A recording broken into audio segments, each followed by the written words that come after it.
जी एक गीत गा रहे थे कि तिरिया सात जन्म दुख पावेगी जो पति संग दगा करेगी।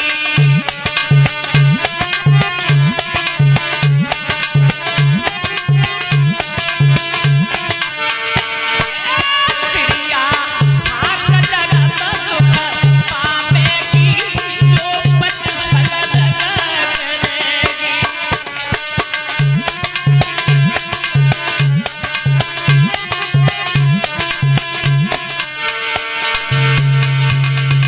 एक जन्म नहीं, दो जन्म नहीं, कितने जन्म? 7 जन्म। कौन कौन से? एक जन्म लिली को मिली है, काय को दिलाइयो फिर पता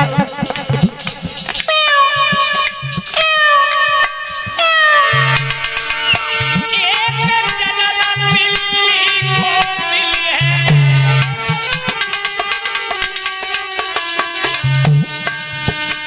अरे घर घर डंडा खावेगी जो पति संग दगा करेगी।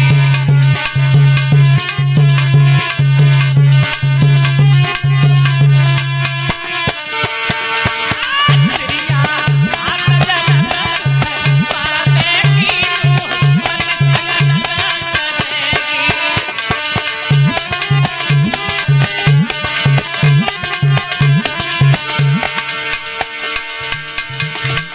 एक जन्म कुटिया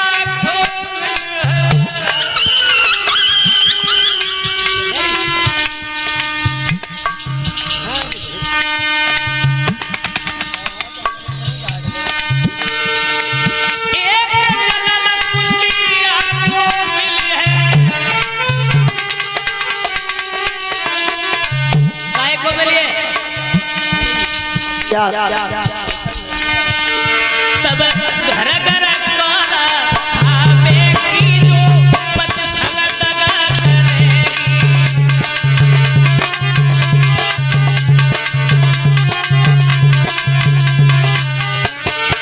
तिरिया सात जन्म पावेगी जो पति संग दगा करेगी।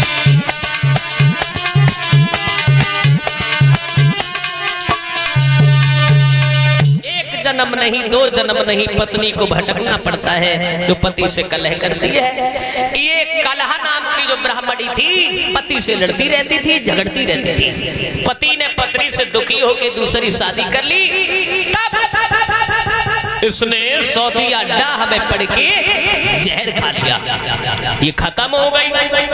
अधोगति में ये भटकती रही, क्योंकि जो लोग आत्महत्या करते हैं ना, अग्नि लगा लेते हैं, फांसी लगा लेते हैं, पानी में डूब के मर जाते हैं, उन्हें कभी जन्म नहीं मिलता, भटकते रहते हैं अधोगति में। देखो ये कोई चुड़ैलिया बन जाती है, कोई मसान बन जाता, कोई भूतरा बन जाता। हाँ, फिर कहूँ काऊ घरे कूद पाती हैं, कहूँ काऊ को परेशान करती हैं। ये 6 जन्म तक भटकती रही है इसी तरह से, और ये 7वें जन्म में आकर के केकई बनी है। तब इसका विवाह दशरथ से हुआ था, क्योंकि जब दशरथ बारात लेके पहुंचे थे अश्वपति के घर में, तो अश्वपति ने कह दिया कि तुम्हारे तो पहले से रानियां मौजूद है भाई, हम अपनी लड़की की शादी नहीं करेंगे।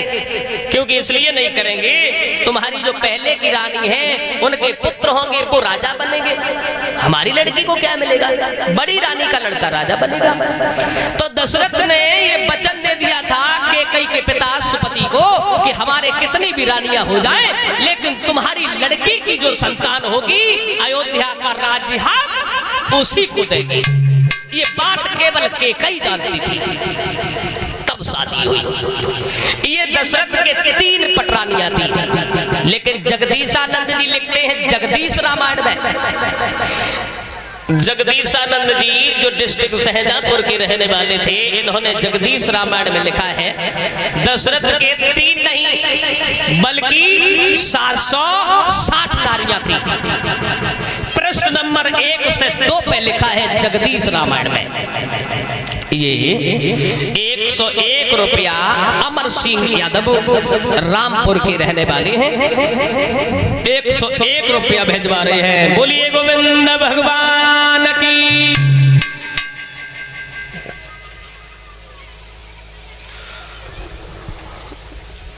तीन रानियों का दर्जा पटरानियों में गिना जाता था, लेकिन देखो जगदीशानंद जी तो ये लिख रहे हैं कि दशरथ के घर में एक लड़की और पैदा हुई थी सुमित्रा से, जिस लड़की का नाम था शांता, और उस शांता नाम की लड़की को राजा रोमपाद ने गोद ले लिया था।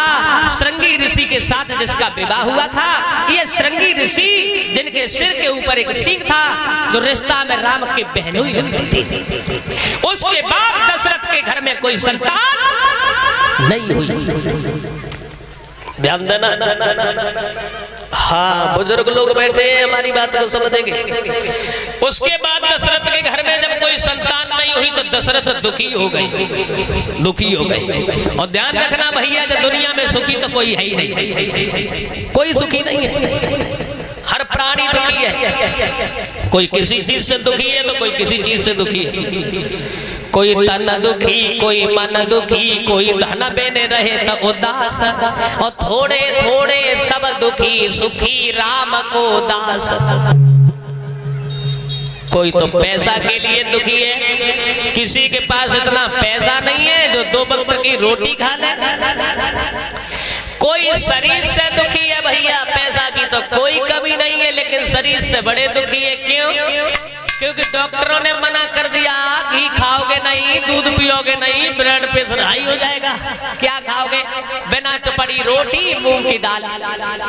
पैसा की कोई कमी नहीं। कोई तन दुखी, कोई मन दुखी, कोई मन से ये सोच रहा है हमारा लड़का बड़ा होगा, अच्छे घर से लड़का की शादी करेंगे, सुंदर सी बहू घर में आएगी। लड़का बड़ा हो गया और लड़का घर की नौकरानी कोई भगा लेगी। थोड़े थोड़े सब दुखी, सुखी राम को दास। इस दुनिया में कोई सुखी नहीं। हमारे परम पूजनीय सर सम्राट गुरुदेव ब्रजेश कुमार शास्त्री जी